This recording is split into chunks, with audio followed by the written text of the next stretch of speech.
Kalyana Sundaram sir வணக்கம், ரொம்ப நன்றி வந்ததுக்கு. சார், இந்த நிர்வாக சீர்கேடுகளை மறைக்க, இந்த பாதுகாக்க தவறிடுச்சு, பிறர் மீது குற்றம் சுமத்துவதில் கவனமாக இருக்கு இப்படிங்கிற சார்ஜெல்லாம் வைக்கிறாங்க. அவர் என்ன அப்படின்னா இது அரசியல் சதிங்கிறாரு. ரெண்டுக்கு நாங்கள் எப்படி ரெண்டையும் இணைத்து பார்க்கறது, எங்களுக்கு கொஞ்சம் சொல்லுங்களேன். ஆமாங்க, அதாவது இந்த சம்பவத்தை பொறுத்த வரைக்கும் ஒரு மிக துயரமான சம்பவம். இதை அரசியலாக்குகிறார்கள் அப்படின்னு சொல்லி ஒரு குற்றச்சாட்டை இன்றைக்கு ஆளுங்கட்சியை சேர்ந்தவர்கள், ஆளுங்கட்சியினுடைய கூட்டணி கட்சியை சேர்ந்தவர்கள் எல்லாரும் இன்றைக்கு ஒரே இதில் பேசுகிறாங்க, ஒரே மாதிரியே பேசுகிறாங்க. இப்போ நாம் என்ன கேட்குறோம்னா, அந்த சம்பவம் நடந்து 1 மணி நேரத்திற்குள்ளாகவே எங்களுடைய பொதுச் செயலாளரை செய்தியாளர்களை சந்தித்தார். செய்தியாளர்கள் கேள்வி கேட்டார். செய்தியாளர் நேராக ஒரு செய்தியாளர் கேள்வியை கேட்டார். சார், நீங்கள் பாதுகாப்பில் குறைபாடு இருந்ததா கருதுறீங்களான்னு கேட்டார். ஒன்றும் சொல்லலை. அரசியலாக்க வேண்டும் என்று நினைத்திருந்தால் கட்டாயம் பாதுகாப்பில் குறைபாடு இல்லாமல் போனால் தானே இப்படி நடக்க முடியும் என்றாவது சொல்லியிருப்பார். புரியுதுங்களா? ஆனால் என்ன சொன்னார்னா, இது அதற்கான நேரம் அல்ல. அந்த மீட்பு பணிகளிலே அண்ணா திராவிட முன்னேற்ற கழகத்தினுடைய தம்பிகளையும் நாங்கள் இறக்கி விட்டிருக்கிறோம். எங்களுடைய எம்ஆர் விஜயபாஸ்கரும் இருக்கிறார். நாங்கள் மீட்பு பணிகளுக்காக இது பண்றோம். இப்போ நம்ம குறை சொல்லினார். நெக்ஸ்ட் டே காலையில் அந்த இடத்துல இன்சிடென்ட் நடந்த இடத்துல இருக்கிற போது செய்தியாளர்கள் கேட்டார்கள். அப்பொழுதும் என்ன சொன்னார்னா, செய்தியாளர்களின் கேள்விக்கு பதிலாக சொல்லுகிற போது விஜய் நேரத்திற்கு வந்திருக்க வேண்டும். ஏன்னா அப்போ அது ஒண்ணுதான் குற்றச்சாட்டு இவங்க வச்சுட்டு இருந்தது. விஜய் நேரத்திற்கு வந்திருக்க வேண்டும் என்பது உண்மைதான், அது சரியா அந்த இது கடைபிடிக்கப்பட்டிருக்க வேண்டும். அதே நேரத்தில் காவல்துறையும் இன்னும் கவனமாக செயல்பட்டிருக்க வேண்டும் என்கிற செய்தியை சொன்னார். இது நடந்த உடனேயே இப்போ ஒரு எதிர்க்கட்சி தலைவர் இதை அரசியலாக்கலாம் என்கிற வாய்ப்பு இருக்கிறவர் அரசியலாக்காமல் இந்த செய்தியோடு அவர் கடந்து போகிறார். சரிதாங்களா? அதிமுகவினுடைய ஐடி விங்கோ வேற எந்த விங்கோ எந்த இடத்துலையும் நாங்கள் அரசியல் பண்ணல. இது நடந்துட்டு இருக்கும்போது இந்த மீட்பு பணிகளை கவனித்து முழுமையாக அந்த மக்களோடு நிற்க வேண்டிய ஆளுங்கட்சி, அதிலும் குறிப்பாக மக்கள் சுகாதாரத்துறை அமைச்சர் மா சுப்பிரமணியம் அவர்கள், இந்த நேரத்தில் மா சுப்பிரமணியம் அவர்கள் மீது எவ்வளவு விமர்சனங்கள் வேண்டுமானால் வரட்டும், ஆளுகிறவர்கள் என்ற இடத்துக்கு வந்துட்டீங்கன்னாவே விமர்சனங்கள் தவிர்க்கப்பட முடியாது. விமர்சனங்களுக்கு பதில் சொல்வது ஒரு வேலையா, அங்கே இருக்கிற வேலையை பார்ப்பது ஒரு வேலையா? நீங்கள் எடுத்து பாருங்கள். முதல் அறிக்கை மா சுப்பிரமணியம் அவர்களிடமிருந்து வெளியே வருகிறது. அந்த அறிக்கையிலேயே அவர் எதிர்க்கட்சி தலைவரை கடுமையாக விமர்சிக்கிறார், விஜய் அவர்களையும் விமர்சிக்கிறார். விமர்சித்துவிட்டு இவர்கள் இதை அரசியலாக்குகிறார்கள் அவர் பேசுகிறார். இது என்ன இது? நீங்க வேலை செய்ய வேண்டிய இடத்திலே இருக்கிறவர் விமர்சனத்துக்கு பதில் சொல்லுகிற நேரம், விமர்சனமே பண்ணல முதல்ல, ஆனால் நீ விமர்சனத்துக்கு பதில் சொல்றேன் வர்றீங்க. ஏன் இதை செய்கிறார்கள் என்று சொன்னால் இதே தான் தொடர்கிறது. பிறகு முதலமைச்சர் மதி சொல்லுகிறார், அமைச்சர் பெருமக்கள் பேசுகிற போது சொல்லுகிறார்கள், கூட்டணி கட்சிகள் எல்லாரும் இதையே சொல்லு என்றால், இந்த சம்பவம் நடந்து முடிந்து அடுத்த 15 நிமிடங்களுக்குள்ளாக திமுக ஒரு நரேட்டிவை செட் பண்ண தொடங்கிவிட்டது. இதுவே ஒரு பெரிய சூழ்ச்சி, இதுவே ஒரு பெரிய சந்தேகத்துக்குரிய விஷயம்.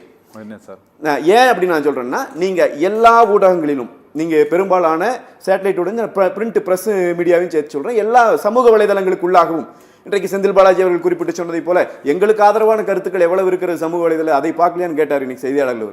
அப்படி முழுக்க ஒரு நெரேட்டிவ் ஒரே மாதிரி. அதாவது இப்ப என்னன்னா ரொம்ப சிம்பிள்ங்க இது. அந்த சம்பவம் நடைபெற்ற போது காப்பாற்றுகிற வாய்ப்பு இருக்கிற போது முதலில் அந்த மீட்பு பணியை பார்க்க வேண்டும். இது அதிமுகவின் நிலை. நாங்கள் அதுக்கு தான் இருந்தோம், அரசுக்கு துணை புரிந்தோம். புரியுதுங்களா? சம்பவத்தை கடந்து இப்ப வந்த பிறகு இதுல இருக்கிற குற்றவாளிகளை கண்டுபிடிக்க வேண்டியது அவசியமா இல்லையா? அவசியம். அதை பேசுவது அரசியல் என்று சொன்னால் அந்த அரசியலை செய்வதற்குத்தானே எதிர்க்கட்சி இருக்கிறது. அப்ப நாங்க இப்ப என்ன கேட்கிறோம்னா, 2 வகையான குற்றச்சாட்டுகள். சார் நீங்க சொல்லுங்க. 2 வகையான குற்றச்சாட்டு, 2 வகையான குற்றச்சாட்டுகள் இன்றைக்கு எழுந்திருக்கிறது. ஐயா கல்யாண சுந்தரியா இருங்க சார், ஒரு பேசி முடிச்சிட்டோம். நீங்க பேசும்போது அவர் குறுக்கிடல. இல்ல, அண்ணன் அழகா டாபிக்கே வராம பேசினாங்க. அது ஒரு பெரிய தனி கலை. ஆனா பதில் சொல்றேங்க, நான் நீங்க உங்களுக்கு கட்டாயம் பதில் சொல்றேன்.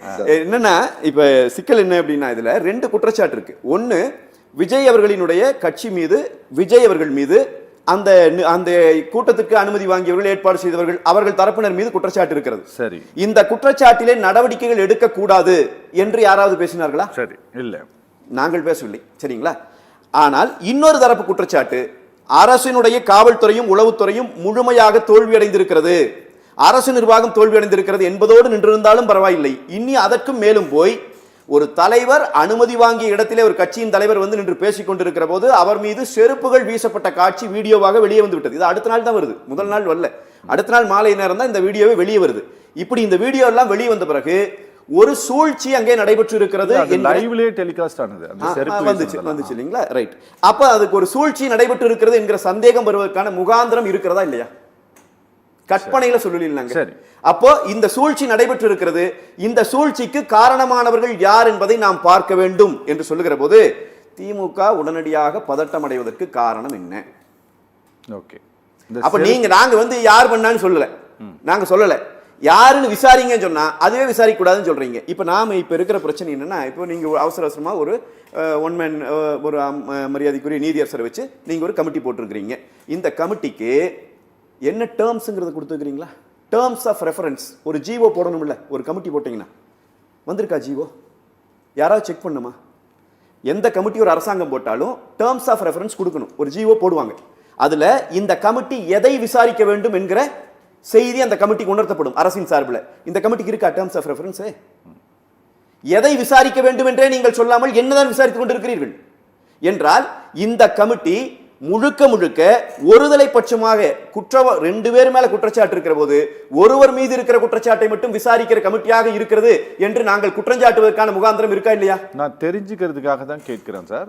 தூத்துக்குடி துப்பாக்கிச்சூடு சம்பவம் தொடர்பாகவும் இதே அம்மையார் அருணா ஜெகதீசன் தலைமையில் தான் கமிட்டி போட்டோம். அப்போ டேர்ம்ஸ் ஆஃப் ரூல்ஸ் எல்லாம் நம்ம அனௌன்ஸ்மென்ட் பண்ணோமா? எதை பத்தி விசாரிக்கணும் இருக்கு, டேர்ம்ஸ் ஆஃப் ரெஃபரன்ஸ் இருக்கு, பேக்ரவுண்ட் என்னங்கிறத பார்க்கணும், எந்த எல்லைகளுக்கு உட்பட்டு நீங்கள் விசாரிக்கணும், இது எல்லாமே இருக்கு. இது நான் இவங்களுக்குன்னு இல்ல, எல்லா கமிஷன் ஆர்வம் கமிட்டி எடுத்துக்கோங்க. நீங்க எந்த எனக்கு அது நினைவுல இல்ல, அதனால கேட்டேன். நீங்க சும்மா கூகுள் அடிச்சாலே வந்து. ஆனால் இதுக்கு வந்து அப்படி ஒரு ஜிஓ இல்ல, சரிங்களா? இது வரைக்கும் இல்ல, இவங்க ஏதாவது கண்டுபிடிச்சு கொடுத்தா தான் உண்டு, இல்ல. அதனால அந்த கமிட்டிக்கு வந்து நீங்க என்ன விசாரிக்கணும்னே சொல்லப்படல. அப்ப அந்த கமிட்டிக்கு எங்களுக்கு இருக்கிற சந்தேகத்தை நான் சொல்றேன், வாய் வழியாக நீங்கள் இதை விசாரித்தால் போதுமானது என்பது சொல்லப்பட்டிருக்கும் என்று சொன்னால் எங்களுக்கு அதன் மீது சந்தேகம் வருவது, அந்த சந்தேகத்தை எழுப்புவதற்கு தானுங்க எதிர்க்கட்சி இருக்கு. கரெக்ட். அப்ப நாங்க இதை எப்படி நீங்க அரசியல்னு சொல்லிட்டு போவீங்க? அடுத்து இவர்கள் ஏன் இவ்வளவு பதட்டம் அடைகிறாங்க? நீங்க முதலமைச்சர் எதிர்கட்சியாக எழுப்பக்கூடிய கேள்விகளுக்கு ஆளுங்கட்சியாக அவர்கள் பதற்றம் அடைகிறார்கள் அப்படிங்கிற வாதத்தை நான் ஏத்துக்கிறேன். ஆனா திரு விஜய் சொல்லக்கூடிய இந்த சம்பவமே ஒரு அரசியல் சதின்னு சொல்றதோடு ஒத்து போகிறது அதிமுக. சார் நான் என்ன கேட்கிறேன், அவங்க சொல்றதும் சரி இவங்க சொல்றதும் சரி, நாங்க ரெண்டையும் விசாரிக்கிறோம். இல்ல சார், நீங்க இந்த 41 மரணங்கள் அரசியல் சதி அப்படின்ட்டு வெளிப்படையா சொல்லிவிட்டாப்ல. அவரு வெளிப்படையா தான் சொல்றாரு. இல்ல, விஜய் வெளிப்படையா தான் சொல்லியிருக்காரு. ஆமா, அதோடு அதிமுக ஒத்து போகிறதான்னு கேட்கிறேன். நீங்க ஒத்து எப்படி போக முடியும்? நீங்களும் நானும் அதை முடிவு பண்ண முடியாது, அதிமுக முடிவு பண்ண முடியாது, நீதிமன்றம் முடிவு பண்ணணும். சரி, என்ன சரிங்களா? விசாரணை நடக்கணுங்கிறத நாங்க சொல்றோம். அது சதியா இல்லையாங்கிறத விசாரித்து நீதிபதிகள் சொல்லட்டும், தீர்ப்புகள் வரட்டும். நாம இப்ப பண்ண முடியாது. இப்ப தெரிஞ்சிருக்கிற வச்சிருக்கிற ரெஃபரன்ஸ் வச்சு விசாரிக்கவே கூடாதுங்கிறது என்ன நியாயம்? விசாரிக்கவே இல்லைன்னு நினைக்கிறீங்களா? ஏன் சொல்ற அதையும் சொல்லிடுறாங்க. அதாவது ரெண்டு தரப்பு மேல குற்றச்சாட்டுன்னு நான் சொன்னேன்.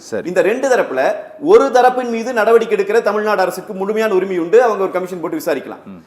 இதுல ஆளுகிற கட்சியின் மீதே குற்றச்சாட்டு வந்துவிட்ட பிறகு இந்த குற்றச்சாட்டை யார் வைத்தார்கள், உங்களுக்கு ஆதாரம் இருக்கிறது, அதெல்லாம் இல்ல. எதிர்கட்சிகளாக இருக்கிறவர்கள் ஒரு மக்கள் ரெப்ரசன்டேட்டிவ் தான் அவங்களும், அவங்களே இதுல வந்து இந்த சூழ்ச்சி நடந்திருக்குமோ என்கிற சந்தேகம் இருக்கிறது, மக்கள் மத்தியில் அந்த சந்தேகம் வந்துருச்சுங்கிறத நாங்க ரெப்ரசன்ட் பண்ணும்போது இந்த ஆளுங்கட்சியின் மீதே குற்றச்சாட்டு இருக்கிற போது அவர்களே விசாரிப்பது எப்படி சரியாக இருக்கும்? எனவே ஒரு எக்ஸ்டர்னல் ஏஜென்சி வேணும்னு கேட்கிறோம். சரிதானுங்களா? அப்ப இத எல்லாத்துக்கும் நாங்க போய் சிபிஐ கேட்கல. குற்றச்சாட்டு உங்கள் மேலும் இருக்கிற போது நியாயமான விசாரணை நடக்கும். எங்களுக்கு தேவை 41 பேரினுடைய அந்த மரணத்திற்கு நீதி கிடைக்க வேண்டும் என்பதுதான் எங்கள் தேவையை ஒழி அதிமுக வேற தேவை. சார், டைரக்டா சார்ஜ் பண்ணிருக்காங்களா யாராச்சும் எங்கேயாச்சும்? என்ன டைரக்டா இவங்க மேல எங்களுக்கு சந்தேகம் இருக்குன்னு சார்ஜ் பண்ணிருக்காங்களான்னு? இல்ல யாரு சார்? இல்ல, இப்ப நீங்க ஆளுங்கட்சி இல்ல சார், ஆளுங்கட்சி மேலேயே சந்தேகம் இருக்கு அப்படின்னு நீங்க சொல்றீங்கல்ல. இப்போ நீங்க வந்து டிஸ்ட்ரிக்டுடைய சூப்பரண்ட் ஆஃப் போலீஸ் வந்து ஆளுங்கட்சியோட கேட்டுட்டு எங்களுக்கு ப்ரொடெக்ஷன் கொடுக்கல, district collector revenue department protection கொடுக்கல, இல்ல சம்பந்தப்பட்ட முன்னாள் அமைச்சர் செந்தில் பாலாஜி தான் இதுக்கு காரணம் அப்படின்ட்டு யாராவது முறைப்படி எங்கேயாவது சார்ஜ் பண்ணி கம்ப்ளைண்ட் ஃபைல் பண்ணிருக்காங்களா? இல்ல, கம்ப்ளைண்ட் ஃபைல் பண்றாங்க. நீங்க ஃபைல் பண்ணிருக்கீங்களா? நான் என்ன சொல்றேன், செந்தில் பாலாஜி காரணம் இப்போ நான் சொல்லியே இல்ல. நீங்க இல்ல சார், நீங்க ஆளும் கட்சி தான் காரணம் அப்படின்னு எல்லாரும் பேச தொடங்கிட்டாங்க. உங்களுக்கு புரியுது சார்? இல்ல எல்லாரும் பேச தொடங்கிட்டாங்கங்கிறது நாங்க சொல்லலையே சார். சார் இப்பதானே சார் சொன்னீங்க. சார் நாங்க சதி நடந்திருக்கிறதுங்கிற குற்றச்சாட்டு வந்துருச்சுன்னு சொன்னமே ஒழிய செந்தில் பாலாஜி பண்ணாரு நாங்க ஏன் சொல்ல போறோம்? சார், இப்ப சிபிஐ விசாரணை வேணும்ட்டு அதிமுகவும் கேக்குதா? ஆமாம், சிபிஐ விசாரணை நாங்கள் கோருகிறோம். எங்கள் பொதுச் செயலாளரே கேட்டிருக்கிறார். சிபிஐ விசாரணை வந்தால்தான் இதுல இரண்டு தரப்புக்குமான முறை. இப்ப நாங்க என்னன்னா சிபிஐ விசாரணை ஏன் தேவைங்கிறதுக்கு இந்த செய்தியை சொல்றோம். உங்க மேலேயே குற்றச்சாட்டு இதற்காக வேணும்னு கேட்கிறோம். சிபிஐ விசாரணை ஏன் வேண்டாம்ங்கிறதுக்கு திமுக ஒரு வலுவான ஒரு காரணத்தை சொல்லியிருக்கோம். இத்தனை பேர் பேசணுங்க, டிவிகள் உட்கார்ந்து பேசுறது விடுங்க, அமைச்சர்கள் இத்தனை பேர் பேசினாங்கல்ல, ஒருத்தராவது வலுவான காரணம் எதிர்க்கட்சி கேட்டிருக்கு சிபிஐ விசாரணை வேண்டாம்ங்கிறதுக்கு நீங்க ஒரு காரணம் சொல்லிருக்கோம். எனக்கு ரொம்ப ஆச்சரியமா இருக்கு கல்யாண சுந்தரம் சார். என்னன்னா, நீங்க தஞ்சாவூர்ல வந்து ஒரு குழந்தை ஒன்று இறந்துருச்சு. அதை வச்சு தமிழ்நாட்டில் ஒரு பெரிய அரசியலை பாரதிய ஜனதா கட்சி பண்ணினது. எந்த இடத்திலும் அண்ணா திராவிட முன்னேற்ற கழகம் அவங்க எழுப்பின அந்த பிரச்சனையோடு ஒத்து போகலை, சிபிஐ விசாரணை கேட்கணும் வேணும்ன்ட்டு அவங்க கேட்கல, எதுவுமே செய்யலை. சரியா? ஆனால் இந்த விவகாரத்தில் இது ஒரு பெரிய அசம்பாவிதம்னு உங்களுக்கு தெரியும். தெரிந்ததுனால்தான் உங்களுடைய அமைச்சர் எம்ஆர் விஜயபாஸ்கர் அங்கே போனார். 2 தடவை போனார். நைட்டு ஒரு முறை சென்றார் எதிர்க்கட்சி தலைவர், காலையில் ஒரு முறை சென்றார். இதில் நீங்கள் வந்து சிபிஐ விசாரணை வேணும்னு நீங்கள் கேட்பதன் மூலமாக நீங்கள் தாவேகாவோட தலைவர் சொல்லக்கூடிய பொலிட்டிக்கல் கான்ஸ்பிரசி தான் இதுக்கு காரணம் அப்படிங்கிறதோடு ஒத்து போகிறதான் நான் வெளிப்படையாக தான் உங்ககிட்ட கேட்குறேன் சார். இதை நீங்கள் தாவேகா சொல்றதோட நாங்கள் ஒத்து போகிறோம், தாவேகா சொல்றதோடய ஒத்து போகிறோம், திமுக சொல்றதோடய ஒத்து போகிறோம். எங்களுக்கு தேவை நீதிங்கிறோம். புரியுதா உங்களுக்கு? அவர் சொல்லிட்டாரு அதனால கேட்குறீங்களான்னு நீங்க கேட்குறீங்க. இது சார் நான் தான் தெளிவாக சொல்றேன். எங்களுக்கு சிபிஐ விசாரணை ஏன் கேட்குறோம், ஒரு ரேரஸ்ட் ஆஃப் ரேர் கேஸ் இது. சரி, அதனால தான் நாங்கள் இதுல பர்టిక్యులரா சிபிஐ கேட்கிறோம். நீங்க அந்த வழக்கு ஏன் கேட்கல, இந்த வழக்கு ஏன் கேட்கலன்னு கேட்கவே முடியாது. நான் கேட்கல. அது இல்ல சொல்றேன், பொதுவாக வர்ற கருத்து சொல்றேன். நீதிமன்றங்களே இதை வந்து ஏற்றுக்கொள்ளும். ஏன்னா இது வந்து இப்ப வரலாற்றிலேயே இல்லாத துயரம் என்பதை நாம எல்லாரும் பேசிட்டோம் இல்லீங்களா? எல்லாத்துக்கும் தெரிஞ்சு போச்சு. எனவே ஒரு ரேரஸ்ட் ஆஃப் ரேர் கேஸ்ல நாங்க வந்து குற்றச்சாட்டு ஆளுங்கட்சியின் மீது இருக்கிற போது நாங்கள் சிபிஐ வேணும், ஒரு எக்ஸ்டர்னல் ஏஜென்சி வேணும்னு கேட்கிறோம். காரணத்தை தெளிவுபடுத்திட்டோம். ஏன் வேண்டாம்ங்கிறது திமுக இன்னைக்கு வரைக்கும் சொல்லல, லீடர்ஸ் யாரும் சொல்லல, இது வரைக்கும் சொல்லல.